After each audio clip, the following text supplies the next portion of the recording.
Our whole education system tries to create an atmosphere of right and wrong. How do you measure success? That is the ambiguous world that you're living in. Smart people do not always grow fast. Your marks stop at the college. You're free to learn or not to learn. For someone who has just entered the corporate world? Now, politics is nothing about good and bad. You might think that I'm able to manipulate, I've been able to fool the person. I don't think it goes far. So when you also say, building relationships, I've sort of like observed a lot of times, let's say for someone who's new to the corporate world, they have entered, what happens is there's a person who doesn't do cigarettes, for example. But every evening they see that their colleagues, they are going out with their managers, perhaps for a cigarette break, a sutta break. And now they are like, I don't do so, I'll not go, I'll not join them. But then they'll miss out on perhaps, because during that time, there are a lot of like internal gossips going on.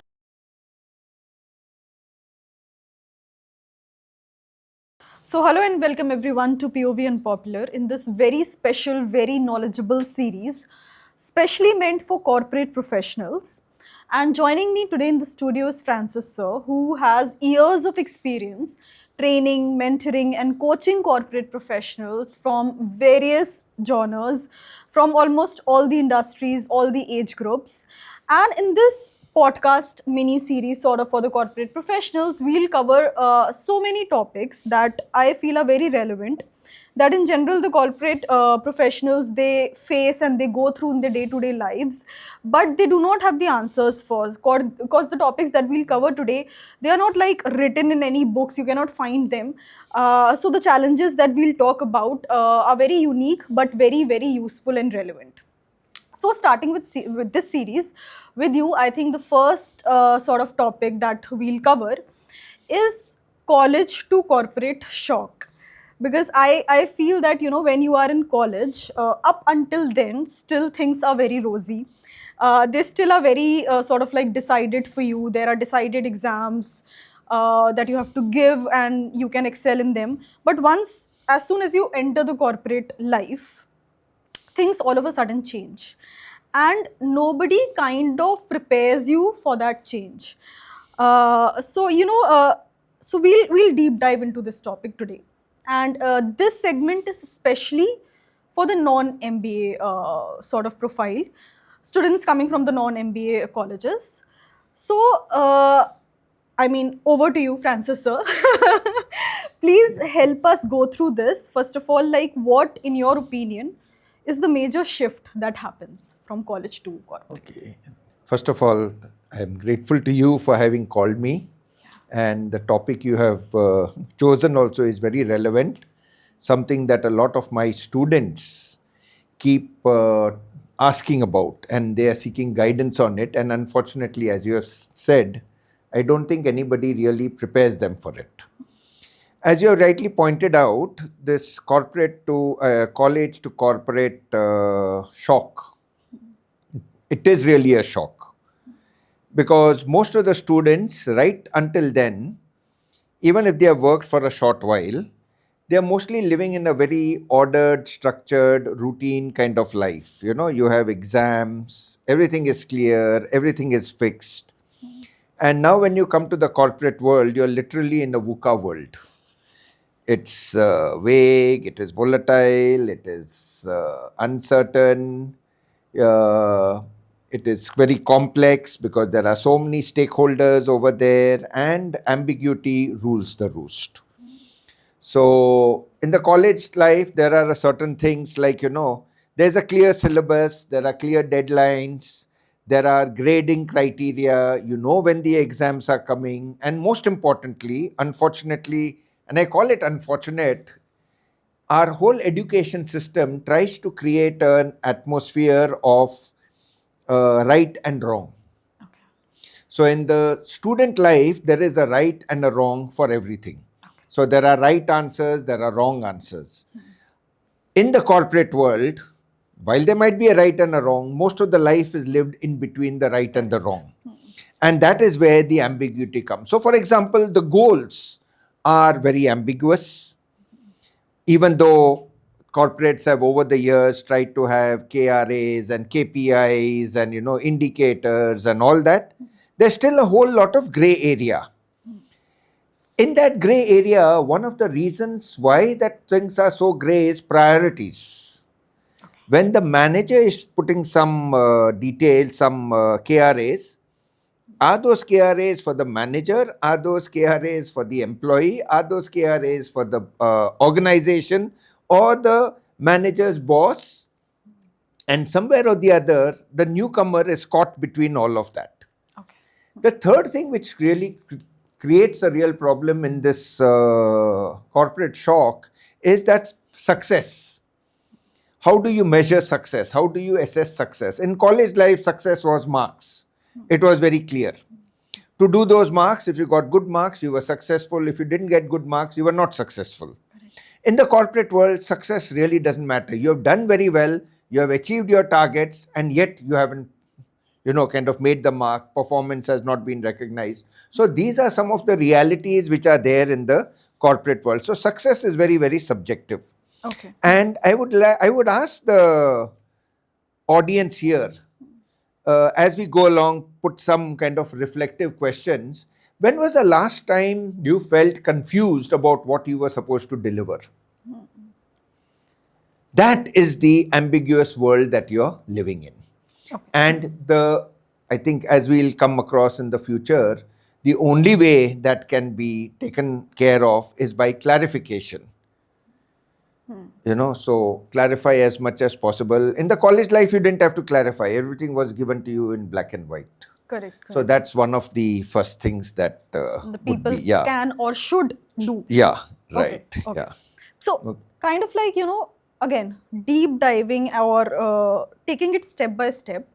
Let's say for someone who was in college and has just entered the corporate life, what is that, let's say for the first 3 months or 6 months, what are those 3 things that, as you mentioned, one can be ambiguity, no clear sort of like, what am I supposed to do? No clear things to do. Also, I feel it can be because I think for the freshers especially, they tend to overwork, like because they have to prove themselves. All of a sudden, that pressure is on the mind. Yeah. So they always tend to overwork. Yeah. They do not have a personal life yet. Yeah. So they are staying in the office for like Yeah. long nights, Yeah. and they think that perhaps it will give them some extra bonus. Yeah. That always happens. Yeah. Then all of a sudden they are also introduced to office politics, Yeah. which was not perhaps there in the Very college true. as Yeah. much. Yeah. All of a sudden they are also introduced to this 9 to 5 but extending to 10, 11 sort 11, of culture, yeah, which was yeah. not there. Yeah, I mean, so let's talk about all of these step by step. Yeah.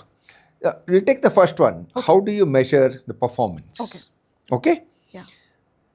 One of the truths of the corporate world is smart people do not always grow fast.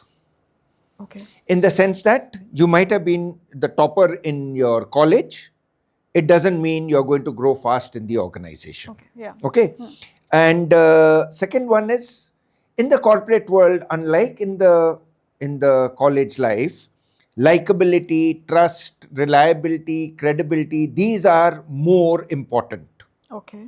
not just intelligence. Correct. Okay? What gets noticed in the corporate world is to be how a person responds to a situation. The responsiveness. Okay? Is the responsiveness functional? Is the responsiveness dysfunctional? Okay. Second one is consistency. Are you consistent in your responses? That both these responsiveness and consistency create a kind of a credibility and a trust in the person. Okay. This person will do the work, right? The third thing in the corporate world, which makes a big difference, unlike in the academic college life, is this ability to work with difficult people. You don't choose who your colleagues are, and all your colleagues may not be like you. In college, you had a choice whom you interact with and all that. In my classes, I do not give the students a choice in as far as the constitution of the groups is concerned. Okay. This is the reason that in your groups, you will have people who are not like you. You have to work with them. Start learning over here. Correct. Right? Correct. And I think one thing in the performance coming from the college to the corporate world, your marks stop at the college. Your marks do not carry on into your work life. It might get you the interview, it might help you get selected, but once you come in the thing, it's only your reputation and your work that talks. Your marks are left behind. Even your college is left behind. What will matter is reputation. And when I talk about reputation, is how people see you. Is reputation is based on three aspects, which I think are most important, many more, but three important things. First thing is credibility, right? Second one is competence, and third one is confidence. When people talk to you, they should get the feeling that this person knows what he or she is talking about and they're going to deliver. So this is one aspect in terms of performance. The second aspect, and I think we can talk more about it at some other time, is this whole aspect of growth. In college, the growth was according to the course, the syllabus. You had various courses and you did your studies and you went forward, right? To help you along, you had teachers, you had mentors, you had advisors, all those kind of things who were there to help you with the growth. When you come into the corporate world, that whole support system is gone. You and you alone are in charge of your growth. Nobody is there to help you. If you are lucky to find a manager who really helps you, you are really blessed, right? But such managers are rare. They are very rare. So you are literally on your own. No one tells you what to do. No one tells you how to do. And the second part is, in the corporate world, you are free to learn or not to learn. Okay. Right? You can go through life in a routine, compliant manner, or you can do it in a way that you are learning all the time. Now that depends on you. Okay? I would also like to touch on another thing. There's another hidden skill. How do you learn what is important for you? Now, nobody teaches that. No management school that I know teaches you how to discern at a particular point or at a particular phase in your life what are the important skills that you need to learn. That is something you have to discover on your own. Okay. The third aspect which makes this whole performance thing very important is this whole question of feedback. College feedback was there in terms of marks. You did not agree with the marks, you could go to the professor, talk to the professor, find out what was not right, find out how you could have done things differently, so on and so forth. When you come to the corporate world, the feedback is very, very vague to begin with. Often there is no feedback. The boss may just say, you have given a report, you were looking for feedback. The boss may just say, okay, keep it over here, and that's it. The boss may not refer to it again. Whether or not the boss has read it or not, you don't know. Right? Whether it has met expectations or not, you don't know. So that's one of the things. How are you going to read between the lines? How are you going to read behavior? Correct. And even if you ask for feedback, you should ask for feedback in a way that doesn't make you feel insecure. Your feedback has to be such that whenever you are asking for anything, it should show that confidence, that competence that I talked about earlier. You know, when you say confidence, I do have a question because let's say for someone who has just entered the corporate world, they might not know a lot of things about the company, about the work, because the sort of learnings that they did in college in the textbooks is very different from what you are supposed to do in the corporate world. So for that person, how are they supposed to be confident? Because they might not know a lot of things. They are still in the learning phase as far as corporate life is concerned. Very true. When you have a person who is joining the corporate world for the first time, what are they joining? They're joining a system that is already working. Right? How fast do they adapt to that system? That system is not going to change for them. They have to change for the system. And the only way they can change is to adapt to the system. Perhaps in course of time, they'll be able to influence the system, but that's going to happen later. Initially, they have to adapt to the system. Now, that requires a lot of work, and I call that hard work. Why hard work? Because you are literally navigating in uncharted waters. There's nobody to guide you, as I said. There is no feedback coming. There are no mentors. You are supposed to be able to read between the lines. Now, how well you read between the lines and you respond to the situation, That will tell you about the confidence. Okay. Right? Now, is there, how can that be done? I do believe one of the ways of doing that is to have a coach. Okay. A coach could help you discern what is not so visible. Okay. A coach could help you shut the ducks quacking in the head. You know, you should do, should not do, must do, have to do, all those ducks quacking in the head, and literally listen to the situation talking to you and then respond to the situation. Unfortunately, that coaching culture has not come in much into India. And the other aspect of the coaching culture is far too expensive, which the new person doesn't have. But if they have maybe a trusted professor or a senior person, not from the company, but from outside who can help them, that would be a great help into building this confidence. Okay. Okay. Okay. Okay. All right. I'll just touch on another aspect which you mentioned earlier about politics. Generally, we talk about politics, and there's a adjective which comes before politics called dirty. Okay. And we generally connote politics with dirty politics. Yeah. It's something that's not right. Okay. Now, politics is nothing about good and bad. Okay. Politics is essentially how people are influenced in its pure form. Right? We are not talking about what happens in parliament, throwing mics at each other and all. Luckily, nowadays, and all the things are all bolted down. So it is difficult, but still they manage. We are not talking about that. Yeah. We are talking about influencing. Okay. Now, there is a way of influencing which is not manipulation. There's a way of influencing which is not based on fear. There's a way of influencing in a way that the person actually wants to do it. Right? Now, that is the influencing style which the new person needs to learn and practice. Going by my experience of students, right? Students come up with they kind of have an idea that they know exactly how to handle people. Whom are they handling? Their teachers. Yeah. Right? Yeah. Now, teachers may or may not get fooled. I don't believe they get fooled. Yeah. But for them, it's not very important. Yeah. But now, in the corporate world, you have multiple stakeholders. The problem, again, that ambiguity which you spoke about, you do not know what exactly is the stake for each stakeholder. You do not even know whether the persons whom you think are stakeholders are all stakeholders, or are there others who are also stakeholders whom you don't know. You understand? And the last thing you don't know is what is the dynamics of the power within all these things. There is power dynamics happening. So stakeholders you do not know, the power dynamics you do not know, and now in this whole thing you have got to manipulate about, you have got to this thing. The only way I believe, the only way to navigate this is by building a relationship.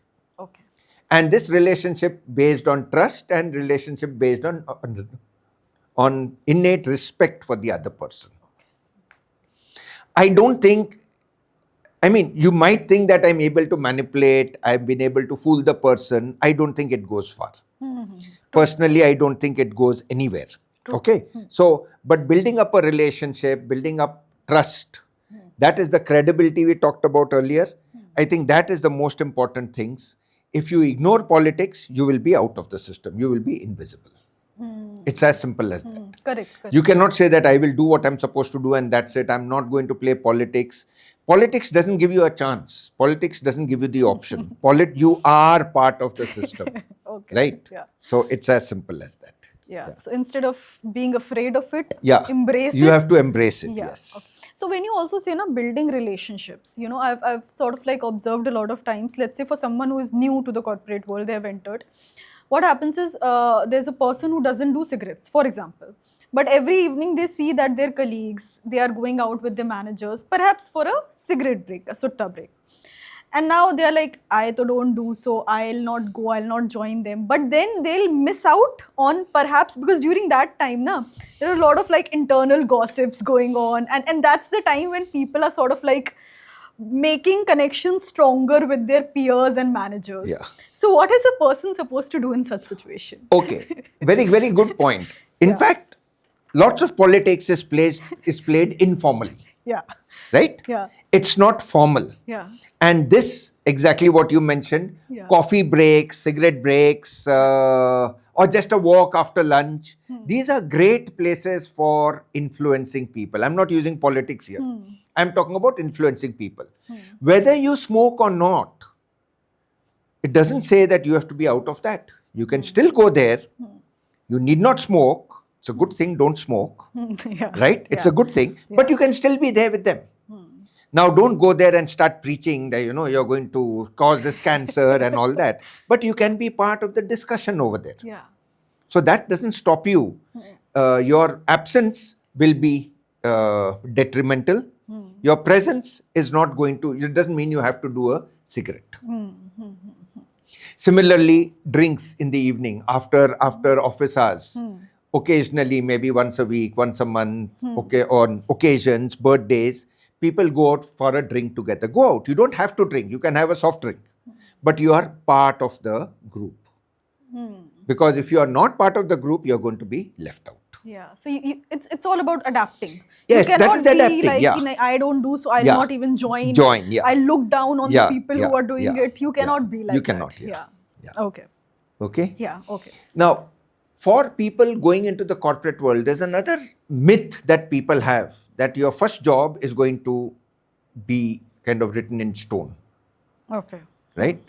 What will happen if I join this? I hear this thing very often. A consultancy company is come. Is it good to join? Okay. Or manufacturing companies come. Is it good to join? Will I be stuck here? There's an automobile industry which has come. Am I going to be stuck in automobiles? I would like to advise, tell everybody without an iota of doubt, your first job does not define you. Your first job is purely exploratory in nature. I would even go so far as to say, your first job is just a place to experiment and implement whatever you have learnt in college. Right? Your first job is an opportunity for you to start defining yourself as a professional. It doesn't matter which industry is. It doesn't matter. Yeah, you could stay in the same industry if you like. If you don't like the industry, you can change. That's not a problem. And do not be under the mistake that, I'm going to be stuck in this particular thing. The other, for example, a mechanical engineer doesn't have to be in a mechanical engineering company. He can be in an aircraft industry, he can be in an automobile industry, anything. What is important are the skills. The industry doesn't define you, your skills are going to define you. What are the skills that you need to learn? What are the skills that you need to start developing? Those are going to go with you, not your company. So, first job is a learning laboratory. Okay, so I would just... not to overthink not or to overthink. overanalyze. Yeah. Now, in those skills, there are certain technical skills which are required, which are easy to learn because you are into that field. There's another side of the skills which are people call soft skills for some reason or the other, which I've never understood. And among them, I put your emotional intelligence skills, which actually are more important than your technical skills. Correct. Your technical skills is what you do. Your emotional skills is how you do it. So, for example, how does a person act under pressure? How does the person handle a difference of opinion? You have a technical question, there's a difference of opinion, is this the best way to do it? How do you handle that? Or are you going to pull rank, or are you going to crib about it, or are you going to spoil the job just to prove your point? So how do you handle disagreement? How do you take responsibility without making a drama of it? How do you accept accountability? How do you answer for yourself? These are all the skills which which is coming from the emotional side of you, the behavioral side of you, which perhaps are more important than the technical skills. Yeah. And here again, there's one small tip which I would like to ask the audience. How do you think people feel about you after interacting with you? How does it feel for them? How do they feel? Do they go back feeling that this is a person we can trust? Or do they go back with the feeling that this person is only talking, there's nothing else happening? So that is, I think, an important thing in terms of this emotional component about technical skills. Okay. All right. Okay? Wow. Yeah. So, when we are talking about skills and taking responsibility, there's one more thing in my mind. So, what happens in college is, there's an exam, there are 2 chapters coming. You'll prepare the 2 chapters, you'll go, you'll give the exam. But in office, oftentimes, if there are 2 things, let's say, given to you, there, like, if you take a third thing or if you still do something extra, you get some bonus points. So there are 2 set of people: one who will do whatever is given even in the corporate space, and that's all, go home. The other one who will do what is given but then also go a little extra and do, let's say, 2 or 3 tasks more. Do you think they have an advantage? So, as I was mentioning, there are 2 types of people whom I will call the engaged people and the compliant people and the engaged people. The compliant people are what you mentioned earlier. It is structured. They know what is to be done. They will do that much. That's it. Nothing more than that. Go home. You can't fault them. There's nothing wrong that they are doing. But they are doing just what is required of them. Required, correct. You have the engaged people who will go beyond that. What else can I do? How else can I contribute? What else can I do? Now, by doing that, 2 things are happening. First thing that's happening is that their own skills are developing, not only in terms of execution, but also in terms of critical thinking, value addition, all those additional skills are happening. The second thing that is happening to them is that they are going to be more seen and visible. People are going to see that. People are going to acknowledge that. So their own role in that, the dynamics of power is going to rise. Okay. So their voice is going to be heard. Okay. And that, I think, is a great, once your voice is heard, then I'd say the person has made the shift from the student world to the corporate world in a way that is going to help the person in future.